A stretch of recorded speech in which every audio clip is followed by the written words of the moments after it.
Hi everybody, it's Dr. Chris. It's Thursday. No Wellness Wednesday video this week. I kind of wanted to get this video together, kind of put it out, basically talk about government corruption at its finest and how they destroy lives, and how they tried and are in the process of destroying mine, my wife, and my child's life. So I'll begin. Dr. Chris, I'm just a kid from Queens. Actually, I'm the bastard kid from Queens.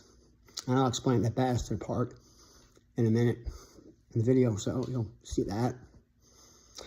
When I was 14, like in the previous video I stated, I was diagnosed with Charcot-Marie Tooth, CMT, debilitating neuromuscular disorder. We have atrophy, muscle wasting, neuropathy.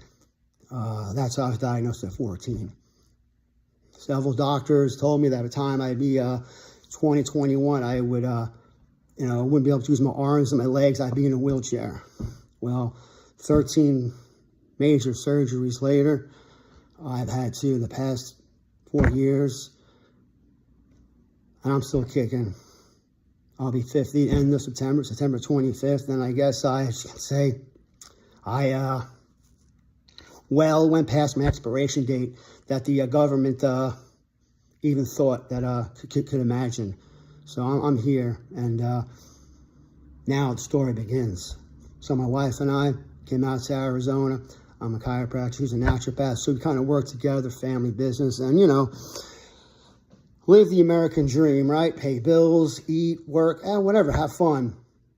Then we realize there is no American dream. It's not in God we trust. It's in Satan we trust. It's occultists that run the country, destroying lives left and right, and everyone just fights with each other, wondering, is this real? Is it not? Well, I must be white. It can't happen to me. It happens to everybody. My wife and I got approached. I'll call him a gentleman. He works for the government, but gentleman's light, man, really is. I'll call him a monster because that's what he's a monster. And he confirmed a lot of things that people might call conspiracy. The UN basically runs the U.S. federal government at the highest level, and that's what this guy works for, both of them, but he is a U.S. citizen.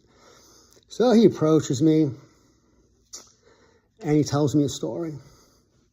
Now, keeping in mind, I'm a straight-laced man. I don't do anything illegal. I'm what you call a law-abiding citizen.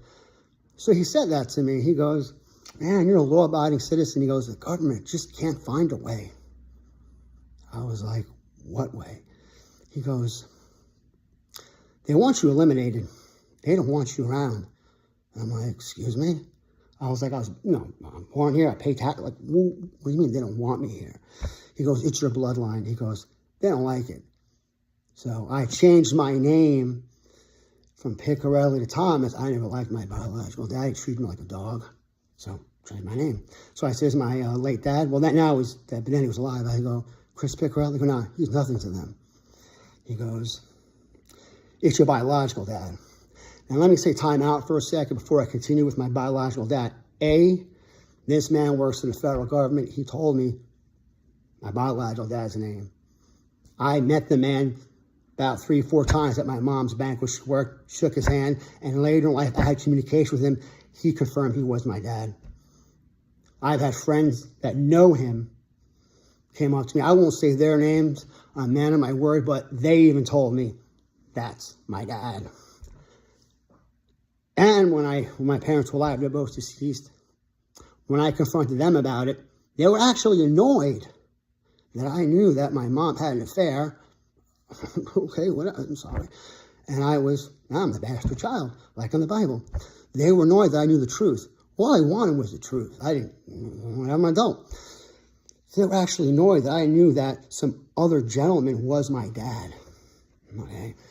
So now I'm going to rewind, go back to this monster, the government monster, man. So he goes, it's because of your biological dad. And he goes, it's Anthony Tough Tony Federici, Parkside Tony. Oh, yeah, I know him. I met him a few times. He goes, that's your biological dad.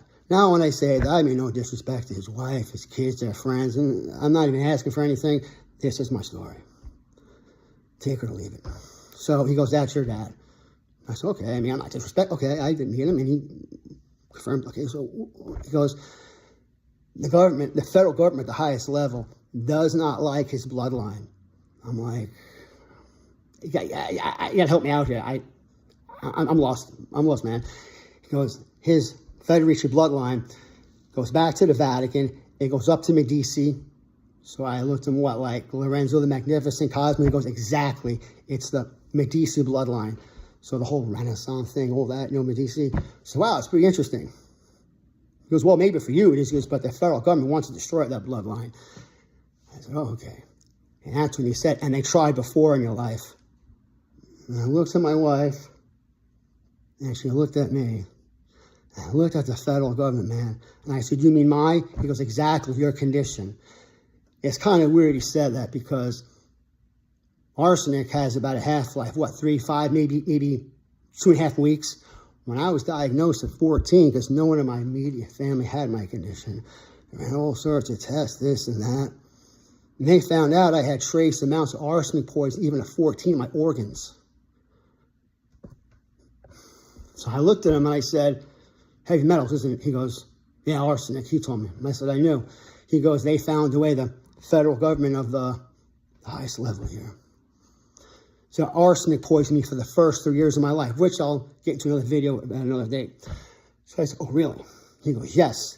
And I said, how much did they give me? He goes, they were shocked you're alive. They gave you enough arsenic in those 3 years to kill an adult elephant. And he said to me, he goes, it's a miracle you're still alive. And I said, well, God has different plans for me. And I said, I'm really happy to disappoint the federal government. And then I looked at him, with my wife right next to me. And I said to him, so let me ask you a question. I said, why don't they make it a good one and just finish it off now? I said, I know where I'm going. That doesn't bother me anymore. And he goes, they can't. And I said, they can't or they won't. He goes, they can't physically do it. I said, why is that? And he told me that my biological dad, Vatican, before passing, he goes, he did like a blood oath. And I swear, like a John Wick thing, being so, he was just exactly. So he did a blood oath in the Vatican.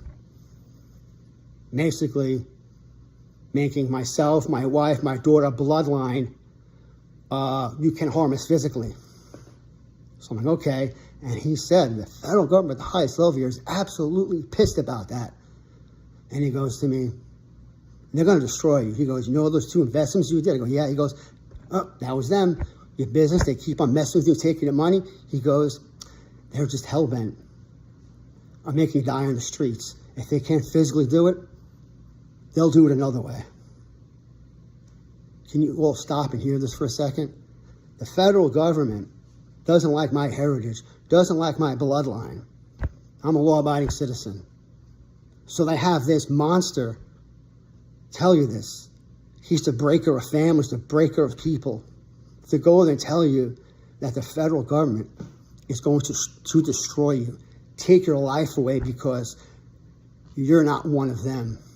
Yeah, I might be white, but I'm not one of them. I'm different. There's no diversity here. I'm not part of their cool kids club. I'm not one of them. So they would rather destroy me and destroy my heritage, destroy my bloodline, and be happy about it. It's funny because the man, the monster who they sent, he's not just a regular man. He's actually an informant.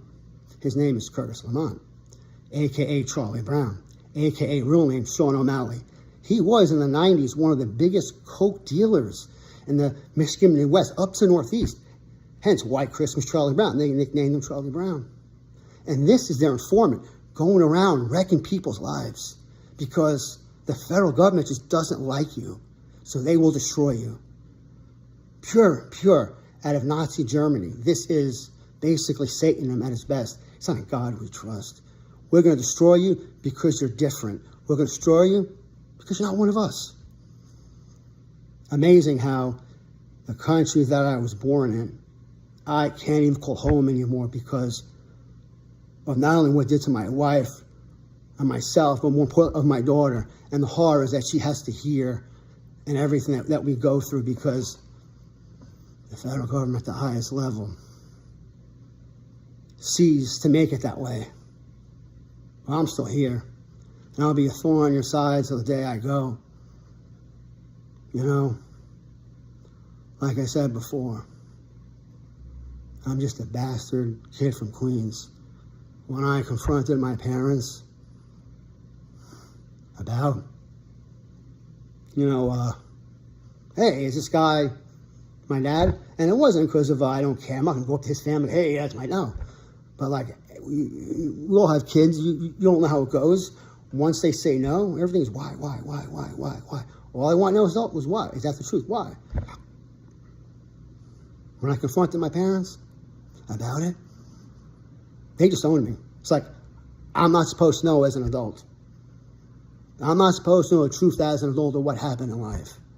So they all disowned me.